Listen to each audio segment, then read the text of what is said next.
Hello and welcome to another episode of CTRMRadio. And in this edition, we'll be talking about streamlining US guest scheduling with EBB, EDI and ETRM.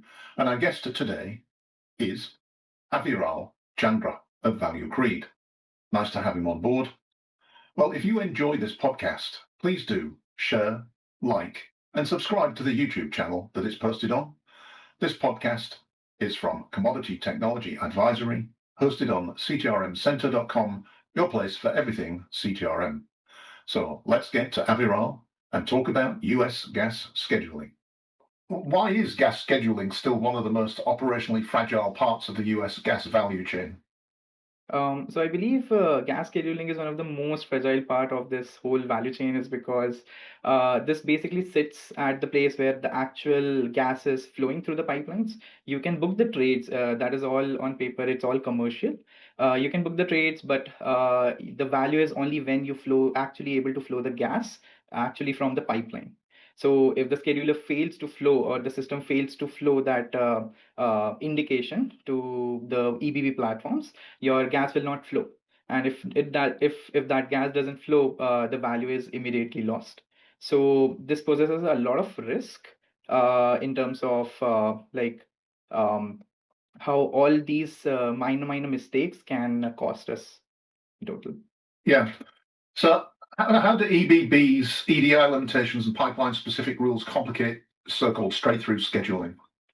So straight through scheduling, it's basically what people think of as you book a deal, you get it confirmed, you schedule the nomination, and then you just get an invoice.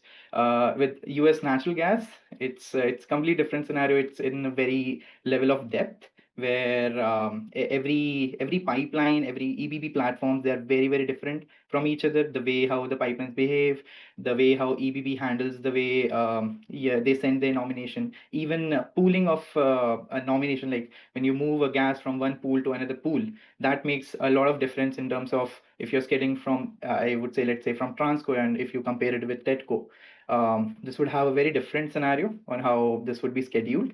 And then there are many things like ranking logic in it, the way how the pipelines have defined their business logic around it. Yeah, will they introduce the cut based on if you have a firm capacity or if you have a IT capacity? Will they introduce a cut? Let's say in terms of TETCO, it would be if it is following an OFO capacity releases or not. So all of these things depend very specific to pipelines. And again, ETRMs was not like only built for scheduling. So this makes it very difficult to model these pipelines into a model where it's generalized for all of these. So obviously we have to do a lot of customizations around it and like tailor each and every pipeline and like think of it as a separate system. If I think of an ETRM, I don't usually think of much in the scheduling area at all. It's basically trade capture, some position keeping, and invoicing, settlement, that kind of thing. So why do most ETRM platforms then struggle to support gas scheduling out the box? Yeah, so as we already spoke about the complexity, a bit of the complexity of the pipelines, and then again, as you already mentioned that ETRM is not meant for, like really meant for scheduling. Yeah. It's just a downstream reporting and then risk management tool, which is basically we get the nomination inside your ETRM afterward the nomination is already done. But with the growth of this trend of nominating from ETRM directly with the help of EDI connectivity, so it possesses a lot of constraints when we think of how ETRM are being modeled for scheduling the nominations to the to the EBB platform directly. Because ETRM doesn't really understand the US natural gas, and I think ETRMs were built for different natural gas markets and then clubbed together as a model, and then they were trying to we have to try and model the way how our market is, the way how our business is, and I would say modeling of the contracts which the pipelines have, modeling of the upstream counterparties, downstream counterparties. All of these things are not natively available in your ETRM platform. While you do a nomination, it lacks a lot of fields which is actually being used by the scheduler on the EBB portal. So EBB is this, your ETRM is this, but it does not really replicate what EBB is giving you an option of. Yeah, it does not give you a rate calculator directly. It does not give you a view of that location from where to where you're going. It lacks a lot of things. As with the trend of again EDI connectivity, we are trying to mimic all of these things in ETRM. To what extent are standards helping with this problem? There are standards published out by NASB. They help us. So basically these standards help the pipeline publish similar kind of data in a similar kind of schema. But as again, every pipeline is very different with each other, and then they are onboarded into different EBB platforms. This makes it difficult for the actual users to standardize all of the pipelines in a same singular system.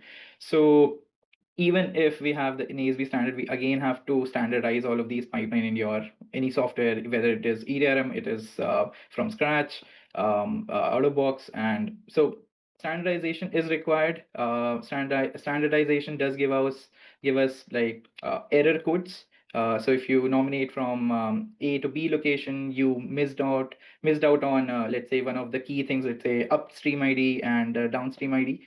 NASB error code would pop up saying this is incorrect, but it does not really tells you what is incorrect. Right. That level of clarity is available on the EBB platform, but is not clearly available on through the NASB EDI standards.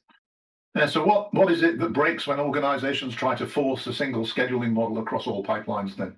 So I think forcing single scheduling model around across all the pipelines, it will just did not fit. Okay. So as some of the pipelines are mileage based, some of them are zonal, some of them follow a segment format, some of them doesn't really have any zone segments and all of those things.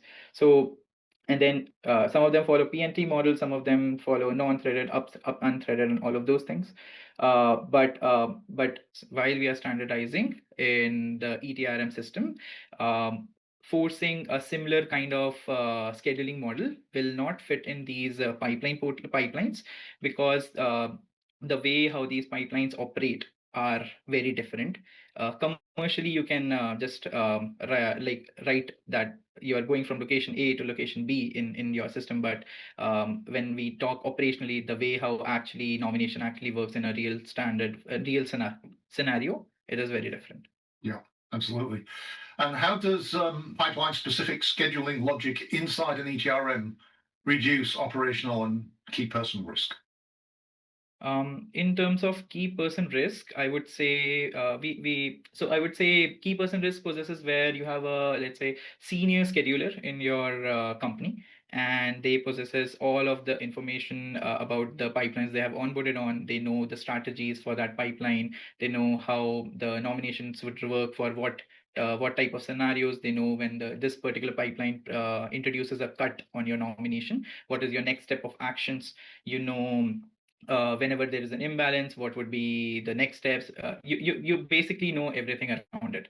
But when you only have a few of those folks which have all of those knowledge, it possesses a lot of risk when let's say there is a restructuring of the whole company. If the scheduler chooses to leave, it poses a risk. And then I think I can talk about a use case in here where one of our clients had a restructuring happening. The scheduler just moved from one desk to another, but they do have a lot of knowledge with them. So all of those knowledge cannot be trained to all of the lower level schedulers or the on new training schedulers. It is very difficult to capture all of those information. So what Value Creed was able to do there was we were able to mimic all of the strategies which they have in place. We build templates, the way how they operate. So if there is XYZ scenarios, we have created template 1, template 2, template 3, and this way we will able to mimic what he was thinking, and we were able to add it on the ETRM. We basically codified all of those scenarios, and we tried to minimize all of those risks just by templating all of those scenarios in the platform. Understood. And what benefit came from doing that? So in terms of benefits, again, it was a very, very low training time for the newer onboarding schedulers. They had less to learn. There was very less handover process directly from the scheduler, because that is business knowledge which would have come from a scheduler to a scheduler. But in here, when ETRM has already been modeled for that pathing logic and all of those pieces, now the scheduler only have to see, okay, this is my playbook. If this scenario happens, the ETRM will execute this. If this particular pipeline have introduces a cut, the ETRM will do this. His job now is to just verify and see, okay, the cut has been allocated properly, the nomination has been sent out properly, success responses, and all of those pieces. People think like all of these clients, when we were working with them, they think that US like modeling of US natural gas is very a straight process. But even if they have best ETRM systems in the world, it is very complex process to onboard all of these pipelines. Just going from locations, you have zones, you have interconnects, you have the pricing curves, you have the valuation pools, you have the tariffs which hold a lot of like bad data in them. So all of these things basically complicate the natural gas, and then how do you model it in your ETRM software? One of the scenarios where when one of the client was struggling was in enabling the tariff modeling in the ETRM software. They were struggling with like every pipeline have their own norms. They were saying that, okay, this is my point location, this is my hub location, this is the interconnect. All of these things are differently modeled in different ETRM softwares. So and the way how the tariffs are coming out, they come out either in PDF forms, they come out either in CSV forms. Some of the times the EBB publish these tariff incorrectly. Some of them does not really publish it on the time when they have actually sent it to the government for getting them approved. So we have had a lot of experience with that with the previous clients, and also there are many accelerators which are available in the industry that basically streamlines this process of converting this data into like electronic form, and then we can help.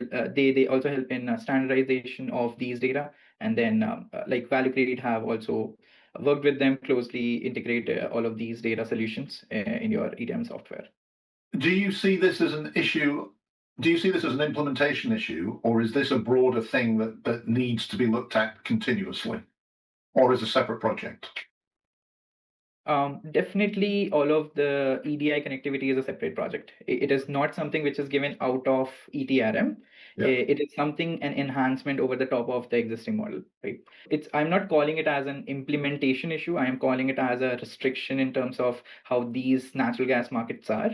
It is very complex to model. It's just that with the right expertise, you will be able to model it correctly. But if the clients go directly go implementing it just by the way, okay, this is just an API call, we have to just do an API call and just send the nominations out, then without this proper expertise, I would say they would struggle to implement it. Very good. Thank you very much.